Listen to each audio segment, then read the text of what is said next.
Salam alaikum. Dans la vidéo précédente, nous avons comment créer un blog simple sans utiliser l'architecture MVC. On a parlé des inconvénients de la solution. On va voir comment mettre en place une architecture MVC pour améliorer l'application. Donc, l'étape dans l'amélioration de notre exemple consiste à séparer la partie affichage et traitement des données. Donc, comme vous voyez ici, c'est la partie accès aux données. Donc, je vais le couper. Je vais le mettre au début de notre script.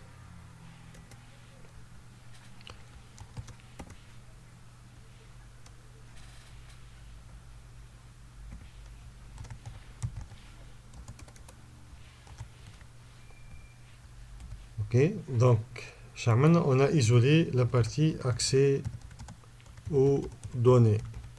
Ok, mais normalement, lorsqu'on va exécuter le code, il va nous afficher une vérification de FBS. Donc, on a le même résultat. Mais l'étape suivante, donc, puisqu'on a la partie, c'est l'affichage. Elle concerne l'affichage des données. Donc, on va l'isoler. Je vais faire index.php uniquement ce code-là. Je vais faire la création d'un nouveau fichier. Je vais l'enregistrer sous le même dossier MVC. On va l'appeler vue accueil.php. Ok, et on va coller ce code ici. Mais, donc, jusqu'à l'instant, on a isolé la partie présentation qui consiste à parcourir les données dans la variable $billet dans un fichier qui s'appelle vue-accueil.php. Normalement, si on va garder le même affichage, l'exécution de code, il ne va rien afficher. Donc, on va faire appel à ce fichier-là. Donc, je vais faire require ou include. Require. Donc, je vais le nom de le fichier, enregistrer sous, je vais copier. Donc, je vais require vue-accueil.php. Pratiquement, c'est la même chose. Normalement, qui n'a l'exécution, je vais affichage des résultats. B. Il faut faire attention. La variable qui a la récupération des données, qui est $billet, هي بيدا استعملناها في الفيو accueil. هي الفاريابل هذه. معناها si on change cette variable là par data par exemple, il faut le changer dans vue-accueil.php. Mais on va améliorer encore le script. Donc, on va améliorer encore l'application.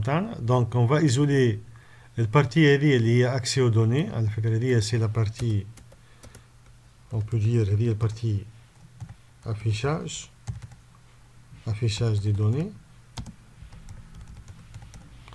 Et c'est la partie accès aux données. Donc, je vais isoler cette partie-là. Donc, je vais couper ce code-là. Je vais créer un nouveau fichier que je vais appeler modèle.php. Dans ce fichier-là,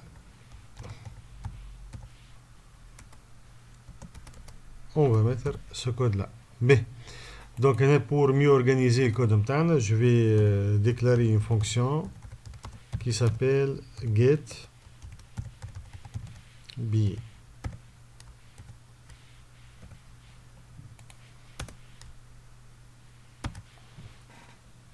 Donc, la fonction dit qu'est-ce qu'elle va faire? Elle va se connecter à la base de données, puis elle va exécuter un script qui va récupérer les données dans la variable $billet.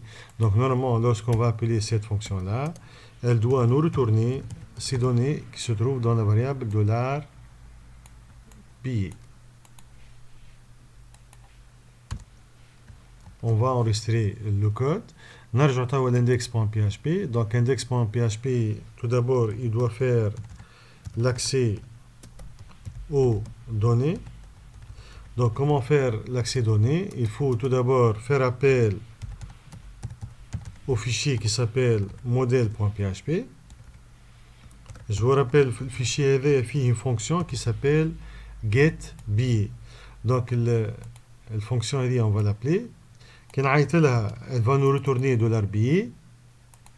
Donc je vais déclarer une variable $billet à la fin S qui reçoit le retour de cette fonction là.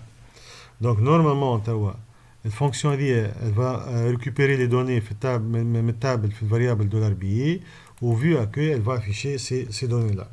Normalement si on va exécuter le code tout va bien معناها ما فما حتى مشكله.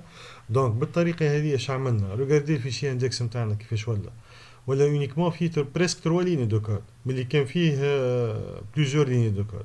دونك شربحنا هنايا. دونك chaque entité ولا chaque fichier عنده une responsabilité unique. مثلا الموديل مهمته tout ce qui est accès aux données dans la base de données. D'accord. الفيو المهم نتاعو c'est la présentation des données.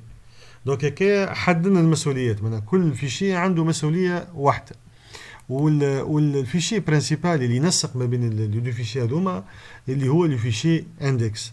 دونك بالطريقه هذه احنا اش عملنا اون كري اون اركتيكتور ام في سي. دونك الام في سي الموديل اللي هو مهمته لاكسي دوني هو الفيشي model.php. الفيو اللي هو الفيشي view-accueil.php اللي هو مهمته البريزونطاسيون دو دوني. اي كي اي لو كونترولور سي لو فيشي index.php. Donc, لحد الآن عملنا une architecture simple de l'architecture MVC. في الفيديو prochain, Inch'Allah, on va voir comment améliorer cette architecture.